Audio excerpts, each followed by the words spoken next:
क़ौमी असैम्बलीअ में 27वीं आईनी तरमीम जी शिकवार मंज़ूरी मुकमल थी वई आहे।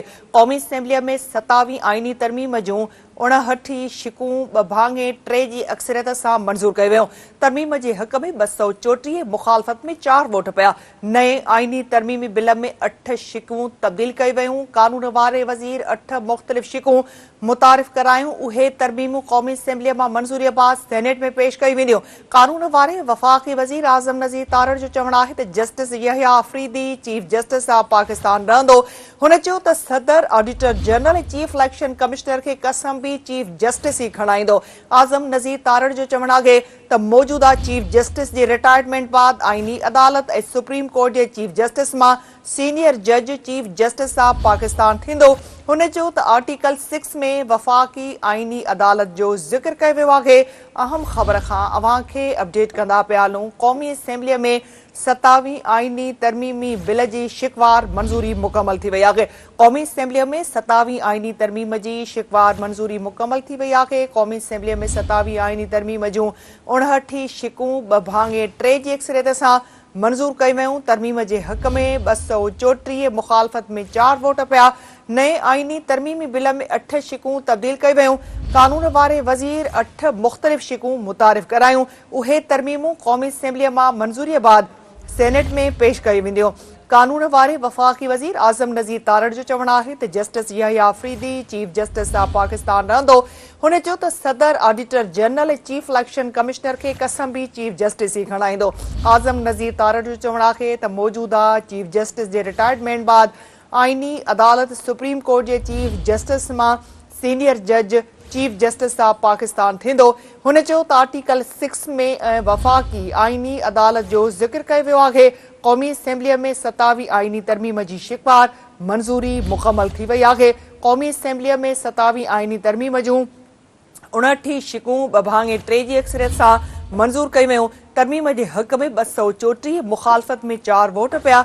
नए आईनी तरमीमी बिल में 8 शिकूं तब्दील कई वयूं। कानून वारे वज़ीर 8 मुख़्तलिफ़ शिकूं मुतारिफ़ करायूं। उहे तरमीमूं क़ौमी असैम्बलीअ मां मंज़ूरीअ बाद सेनेट में पेश कयूं वेंदियूं। कानून वारे वफ़ाक़ी वज़ीर आज़म नज़ीर तारड़ जो चवणु आहे त justice यहया Afridi chief justice of Pakistan रहंदो।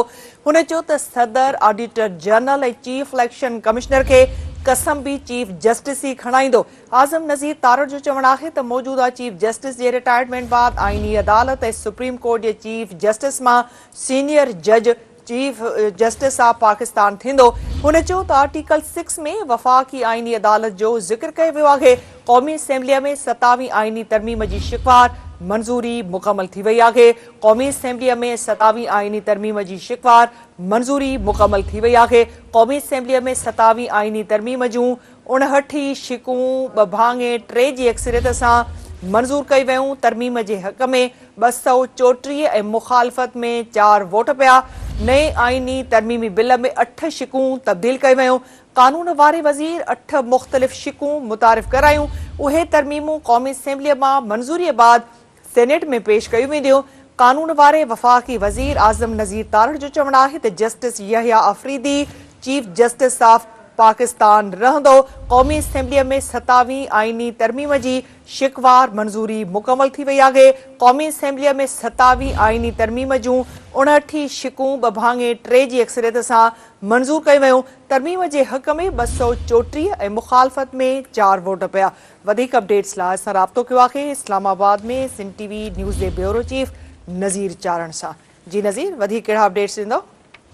जी बिल्कुल। अॼु क़ौमी असैम्बली में 27वीं आईनी तरमीम जे हवाले सां कानून वारे वफ़ाक़ी वज़ीर तरफ़ां तरमीम जे हक़ में जेकी रिथ पेश कई उन जे हक़ में अॼु हुकूमत खे 231 वोट पिया, जॾहिं त मुखालफ़त में जेके 4 वोट हक़ में तहरीक जे रिथ जे हवाले सां पिया। ऐं जॾहिं इन तरमीम जी रिथ जॾहिं मंज़ूर कई वई ऐं पोइ बाज़ाब्ता तौर ते स्पीकर तरफ़ां ऐलान करायो वियो त जेकी 27वीं आईनी तरमीम जी जेकी शिकवार मंज़ूरी आहे उन जो अमल शुरू कजे थो। ऐं हाणे जेको आहे सो वोटिंग जो जेको मरहलो आहे उहो जेको आहे सो शुरू कयो वञे थो, जंहिंजे हक़ में जेको आहे सो हुकूमत खे जेके तरमीम वार जेके शिकवार जेकी मंज़ूरी जो अमल हो उन में हुकूमत खे 234 वोट जेके आहिनि सो हक़ में पिया। ऐं जॾहिं मुखालफ़त में जेके आहिनि सो 4 वोट जेके आहिनि सो वोट इन तरमीम जे शिकवार वारी मंज़ूरी वारे मरहले में पिया। हिन वक़्तु जेको आहे सो जेकी तरमीम जे शिकवार मजदूरी वारो जेको मरल हो उहो मुकमल थी चुको आहे ऐं ऐवान जेको आहे मुकमल तौर ते ख़ाली थी चुको आहे। छो जो स्पीकर तरफ़ां इहो हुकुम ॾिनो वियो आहे ऐं रूलिंग ॾिनी वई त जेकी डिवीज़न वोटिंग आहे उहो जेको आहे फौरी तौर ते करायो वञे ऐं अहिड़े तरीक़े सां जेके हुकूमत सां लाॻापियल जेके मेंबर आहिनि MNAs आहिनि वज़ीर आहिनि उहे जेके हुकूमती लाबीअ में जेके मिली रहिया आहिनि ऐं जेके मुखालफ़त में वोट ॾेई रहिया आहिनि 27 आईन तरमीम जे शिकवार मरहले वार ख़िलाफ़ उहे जेके जेकी मुखालिफ़ लाबी आहे उन में जेको आहे वञी रहिया आहिनि ऐं हींअर जेको आहे तक़रीबन 4-5 मिंट थी चुका आहिनि ऐं समूरा मेंबर जेके डिवीज़न वोटिंग जे लाइ जेको आहे अंदरि वियल आहिनि ऐं कुझु ई मिंटनि खां पोइ हू ॿाहिरि निकिरंदा जंहिंखां पोइ स्पीकर तरफ़ां बाज़ाब्ता तौर ते पंहिंजी डिवाइस सां वेही करे जेको आहे इहो ऐलान कयो वेंदो ऑफिशियली त जेको आहे जेकी हुकूमत तरफ़ां जेको बिल 27 आईन तरमीम जे हवाले सां जेको पेश कयो वियो उन जे हक़ में केतिरा वोट पिया ऐं मुखालफ़त में केतिरा वोट पिया उहे जेके सिर्फ़ु ऑफिशियली जेको आहे ऐलान करिणो आहे। बाक़ी जेको 27 आईनी तरमीम जे हवाले सां जेको शिकवार मंज़ूरी वारो जेको अमल हो उहो मुकमल थी चुका आहे ऐं हुकूमत इन सिलसिले में 234 जेके वोट जेके मिलिया आहिनि जंहिं त तरमीम मंज़ूर करण जे हवाले सां हुकूमत खे 224 वोटनि जी ज़रूरत हूंदी आहे पर अॼु जेको आहे हुकूमत खे अञा वधीक 10 वोट जेके मथे हासिल मिलिया आहिनि ऐं मुखालफ़त में सिर्फ़ु जेको आहे 4 वोट जेके तरमीम जे ख़िलाफ़ कया ऐं जॾहिं त जेकी अपोजिशन जी PTI हुई या ॿिए जेके पार्टियूं हुयूं जंहिं आहे मौलाना फज़लुर रहमान पार्टी जे तरफ़ां जेको आहे हिन तरमीम जे मुखालफ़त में वोट ॾिनो वियो हो ऐं जेको आहे अपोजिशन तरफ़ां सख़्तु एहतजाज कयो वियो इजलास दौरान जॾहिं तरमीम जी शिकवार मंज़ूरी जो मरहलो हली रहियो हो ज़ोरदार नारेबाज़ी कई वई हुलड़बाज़ी कई वई कयो वियो ऐं उन सां गॾोगॾु जॾहिं वोटिंग जो अमल शुरू थियो त पोइ अपोजिशन जेको आहे इन इजलास जे कार्रवाई जो वॉकआउट करे ऐं ॿाहिरि हली वई ऐवान सां। हिन वक़्तु इजलास जेको आहे ऐवान सॼो ख़ाली आहे ऐं डिवीज़न वोटिंग जो जेको अमल आहे उहो हिन वक़्तु हलंदड़ आहे ऐं तक़रीबन लॻभॻि जेको आहे 4 खां 5 मिंट लॻंदा जंहिंखां पोइ बाज़ाब्ता तौर ते स्पीकर समूरनि मेंबरनि खे ॿीहर इजलास में घुराईंदो ऐं ऑफिशियली जेको ऐलान हूंदो त आईनी तरमीम जेकी 27 हुकूमत तरफ़ां आंदी वई आहे उनजी शिकवार मरहलो मुकमल थियण खां पोइ जेको वोटिंग जो जेको फिगर तइदाद हूंदो अंक हूंदो त हुकूमत खे केतिरा मिलिया ऐं मुखालफ़त में केतिरा पिया उहो सिर्फ़ु हाणे ऑफिशियली ऐलान करिणो आहे। जी अच्छा नज़ीर हिते जेकॾहिं ॻाल्हि कयूं नई आईनी तरमीम बिल जूं 8 शिकूं जेके तब्दील कई वयूं आहिनि उहे ॿुधाए पियो वञनि त क़ौमी असेंबलीअ मां मंज़ूरी बाद सेनेट में पेश कई वेंदियूं इन हवाले सां बि कुझु ॿुधाइजो।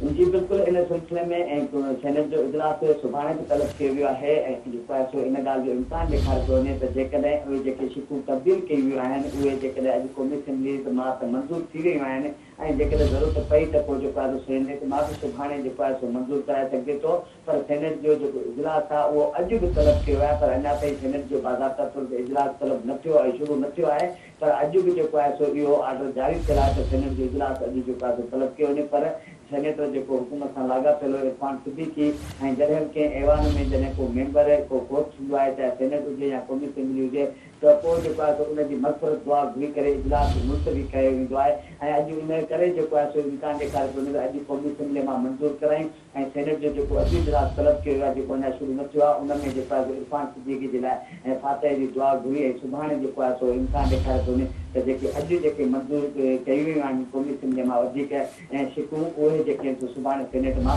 मंज़ूर कराए सघजनि छो जो परेशानी या हुकूमत लाइ परेशानी उन वक़्तु हुजे आहे जॾहिं हुकूमत खे एक्सरत हासिल न हुजे आहे। सेनेट मां पहिरीं जेको आहे बिल इहो मंज़ूर थी चुको आहे ऐं उहे मेंबर जेके आहिनि 64 मेंबर हुकूमत खे पूरो अंक जेको आहे तइदाद मौजूदु आहे ऐं आसानी सां जीअं क़ौमी असेंबली मां पहिरीं सेनेट मां मंज़ूर करायो ऐं अॼु क़ौमी असेंबली मां एक्सरत सां पास कराए रही आहे अहिड़े तरीक़े सां सेनेट मां बि जेको आहे हुकूमत आसानी सां पास कराए सघे।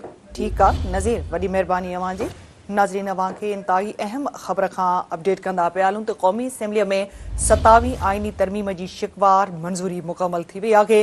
क़ौमी असेंबलीअ में 27 आईनी तरमीम जूं 59 शिकूं 2/3 जी अक्सरियत सां मंज़ूर कई वयूं। तरमीम जे हक़ में 234 मुखालफ़त में सिर्फ़ 4 वोट पिया। नए आईनी तरमीमी बिल में 8 शिकूं तब्दील कई वयूं।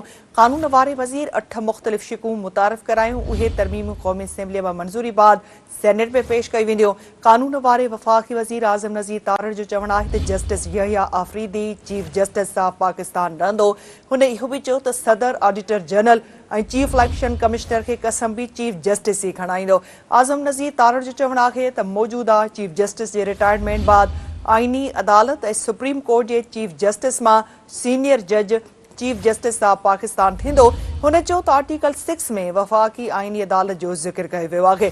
ही इंतहाई अहम ख़बर खां अव्हां खे अपडेट कयूं पिया। क़ौमी असेंबलीअ में 27वीं आईनी तरमीम जी शिकवार मंज़ूरी मुकमल थी वई आहे। क़ौमी असेंबलीअ में 27वीं आईनी तरमीम जूं 29 शिकूं 2 भाङे 3 जी अक्सरियत सां मंज़ूर कयो वियो। तरमीम जे हक़ में 234, मुख़ालफ़त में 4 वोट पिया। नए आईनी तरमीमी बिल में 8 शिकूं तब्दील कयूं वियूं।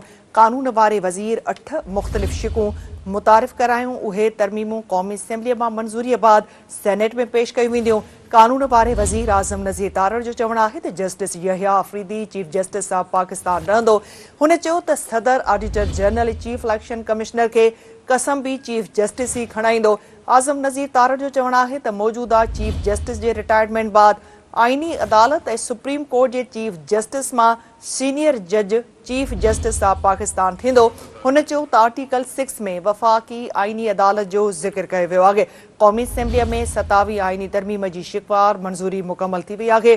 क़ौमी असेंबलीअ में 27वीं आईनी तरमीम जूं 29 शिकूं 2 भाङे 3 जी अक्सरियत सां मंज़ूर कयो वियो। तरमीम जे हक़ में 234, मुख़ालफ़त में 4 वोट पिया। नई आईनी तरमीमी बिल में 8 शिकूं तब्दील कयूं वियूं। कानून वारे वज़ीर 8 मुख़्तलिफ़ शिकूं मुतारिफ़ करायूं। उहे तरमीमूं क़ौमी असेंबलीअ मां मंज़ूरीअ बाद सेनेट में पेश कयूं वेंदियूं। कानून वारे वफ़ाक़ी वज़ीर आज़म नज़ीर तारड़ जो चवणु आहे त justice यहया Afridi chief justice of Pakistan रहंदो। हुन चयो त सदर ऑडिटर जनरल ऐं चीफ इलेक्शन कमिश्नर खे कसम बि चीफ जस्टिस ई खणाईंदो। आज़म नज़ीर तारड़ जो चवणु आहे त मौजूदा चीफ जस्टिस जे रिटायरमेंट बाद आईनी अदालत ऐं सुप्रीम कोर्ट जे चीफ जस्टिस मां सीनियर जज चीफ जस्टिस ऑफ पाकिस्तान थींदो। हुन चयो त आर्टिकल 6 में वफ़ाक़ी आईनी अदालत जो ज़िक्र कयो वियो आहे। क़ौमी असेंबलीअ में 27वीं आईनी तरमीम जी शिकवार मंज़ूरी मुकमल थी वई आहे। क़ौमी असेंबलीअ में 27वीं आईनी तरमीम जूं 29 शिकूं 2 भाङे 3 जी अक्सरियत सां मंज़ूर कयूं वियूं। तरमीम जे हक़ में 234, मुख़ालफ़त में 4 वोट पिया। नए आईनी तरमीमी बिल में 8 शिकूं तब्दील कयूं वियूं। कानून वारे वज़ीर 8 मुख़्तलिफ़ शिकूं मुतारिफ़ करायूं। उहे तरमीमूं क़ौमी असेंबलीअ मां मंज़ूरीअ बाद सेनेट में पेश कयूं वेंदियूं। कानून वारे वफ़ाक़ी वज़ीर आज़म नज़ीर तारड़ जो चवणु आहे त justice यहया Afridi chief justice of Pakistan रहंदो। हुन चयो त सदर ऑडिटर जनरल ऐं चीफ इलेक्शन कमिश्नर खे कसम बि चीफ जस्टिस ई खणाईंदो। आज़म नज़ीर तारड़ चयो त मौजूदा चीफ जस्टिस जे रिटायरमेंट बाद आईनी अदालत ऐं सुप्रीम कोर्ट जे चीफ जस्टिस मां सीनियर जज चीफ जस्टिस ऑफ पाकिस्तान थींदो। हुन चयो त आर्टिकल 6 में वफ़ाक़ी आईनी अदालत जो ज़िक्र कयो वियो आहे। क़ौमी असेंबलीअ में 27वीं आईनी तरमीम जी शिकवार मंज़ूरी मुकमल थी वई आहे। क़ौमी असेंबलीअ में 27वीं आईनी तरमीम जूं 29 शिकूं 2 भाङे 3 जी अक्सरियत सां मंज़ूर कयूं वियूं। तरमीम जे हक़ में 234, मुख़ालफ़त में 4 वोट पिया। नए आईनी तरमीमी बिल में 8 शिकूं तब्दील कयूं वियूं। कानून वारे वज़ीर 8 मुख़्तलिफ़ शिकूं मुतारिफ़ करायूं। उहे तरमीमूं क़ौमी असेंबलीअ मां मंज़ूरीअ बाद सेनेट में पेश कयूं वेंदियूं। कानून वारे वफ़ाक़ी वज़ीर आज़म नज़ीर तारड़ जो चवणु आहे त justice यहया Afridi chief justice of Pakistan रहंदो। हुन चयो त सदर ऑडिटर जनरल ऐं चीफ इलेक्शन कमिश्नर खे कसम बि चीफ जस्टिस ई खणाईंदो।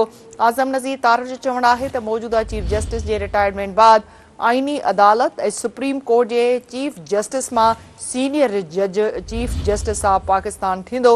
हुन चयो त आर्टिकल 6 में वफ़ाक़ी आईनी अदालत जो ज़िक्र कयो वियो आहे। क़ौमी असेंबलीअ में 27वीं आईनी तरमीम जी शिकवार मंज़ूरी मुकमल थी वई आहे। क़ौमी असेंबलीअ में 27वीं आईनी तरमीम जी शिकवार मंज़ूरी मुकमल थी वई आहे। क़ौमी असेंबलीअ में 27वीं आईनी तरमीम जूं 29 शिकूं 2 भाङे 3 जी अक्सरियत सां मंज़ूर कयूं वियूं।